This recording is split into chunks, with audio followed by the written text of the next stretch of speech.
me downtown. It's a hot Welcome to a new edition of the Neon Jazz interview series with jazz pianist and composer Helen Sung. She talks about her latest 2018 CD, Sung with Words. It's a great album, and it came to be as a result of becoming friends with poet and the former chairman of the National Endowment of the Arts, Dana Gioia. Together, they have created a set of jazz songs, written new poems, and they use their words and lyrics along with the music for a lot of great tunes. One of the main inspirations behind the project is a fascination with the connection vocalists have with the listeners via words. She spoke about this project at length, so please get to know her, dig this interview, and enjoy the music. Helen, thank you for taking a minute out this morning to talk with me. I appreciate it. Oh, my pleasure. So let's talk about this latest collaboration with Dana. I really love these collaborations with poetry and jazz. I think they just go together very well.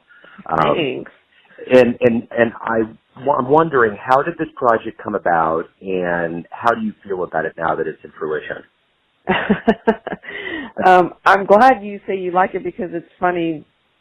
It seems like the more typical reaction I get when I tell, my next project is about jazz and poetry, and people are like, oh, great, you picked the least popular things with audiences. But I hope that is not the case with this record. I've worked really hard on the music and really am very proud of the results. So this has been a long time in coming, because I first met Dana back in 2006, I believe. We met at the White House, of all places, when he was National Endowment Chairman, and I was there performing for one of the in performance at the White House PBS series, that one. And we just happened to be seated next to each other at this dinner, and we started talking, and, I didn't know much about the National Endowment. Was very fascinated, because I think he's the first live poet I've ever met. He's a big jazz fan. His brother, Ted Gioia, has a very big website dedicated to jazz, and I believe has a couple of books out that, are very well known. And so he was very interested in that. I told him how much I loved to read, because I went to perform science high school and felt like some of the educational part or academic part on the English track wasn't as thorough, or, so I made a conscious point of just reading stuff. And I told him something I really loved was science fiction, and was really impressed to hear that he knew two of my favorite authors, Ray Bradbury and Orson Scott Card. And we became friends. I met him and his wife, Mary, and we exchanged works. Like, he sent me a book of his poetry, I sent him my CD, and when we kind of stayed in touch and had different opportunities to work together again. There was some panels that we were both on, and then he had me play for something at the NEA. So, the conversation continued about just jazz and poetry. And one thing I remember telling him pretty early in the whole journey is just like, I really haven't read much poetry since high school, and part of the reason is I feel intimidated by it, because I didn't like not feeling sure of meaning. Dana has such an interesting background. Not only is he a wonderful poet, I think that's why he was perfect for the NEA. He had a very successful career in marketing and PR and business. So I think this combination of talents, he is so great at making poetry attractive and accessible to the general public. Like, in my opinion, Leonard Bernstein was with classical music and Wynton Marsalis with jazz. And something Dana said that really stuck with me, he said, don't worry so much about literal meaning. Poetry it's a temporal art like music. It's meant to be read out loud, to be heard.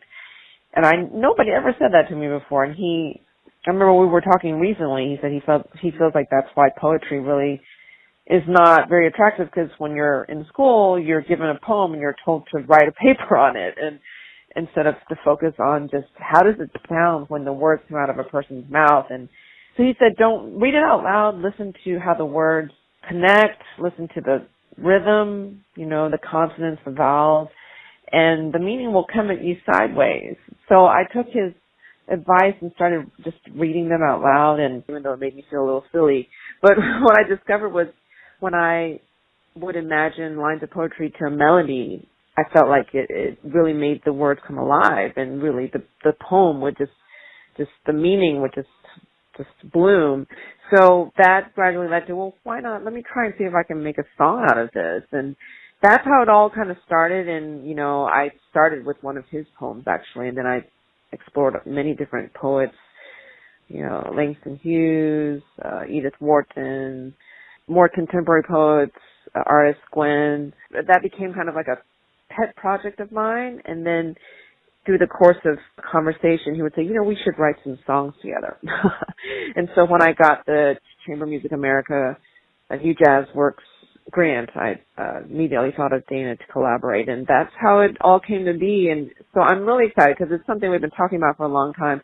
I've had some early, attempts at this, and so just to have it come together, I feel like in the best possible way, I'm really excited. It's wonderful. The one thing that's interesting about this is immediately he has a great voice, and I think about this album kind of like a pop album. Sometimes you get a line from a song stuck in your head, and I remember him talking about the spicy Thai food, and there's just so many ways that I think he kind of meters this out, and with your playing, I think it just compounds everything, and I think that's why this is such a great idea. Thank you, because I really, I did a lot of research with songwriting. I listened to a lot of my favorite songwriters and just really tried to understand in a way that I could not reproduce, but put it into practice. It's just what makes a song successful, and why does this song grab me and that one doesn't? And so that really was uppermost in my mind when I wrote these songs. I don't want this to come out the wrong way, but it's like it's quote unquote easy to write something derivative, right? To try and sound like a jazz standard or like this kind of song, that kind of song. And I think every jazz artist, we want to peel away all the layers until we get to that, what is Helen's song, or what is this person, what is that person, and that takes a lot of, I think that's where that comes into, 99% perspiration, 1% inspiration. Yeah. So I'm glad to hear you say that, because I really wanted to write music that was, true to what I hear and how I hear, but still really accessible and fun for the listener.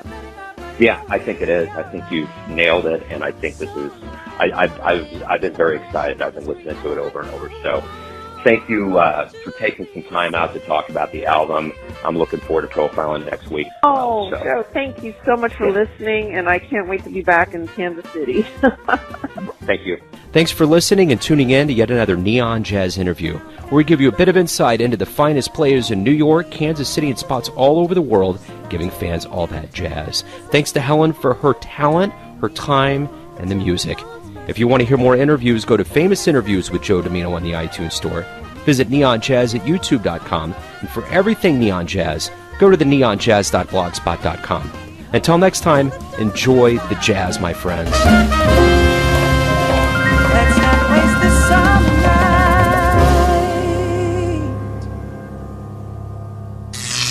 Neon Jazz.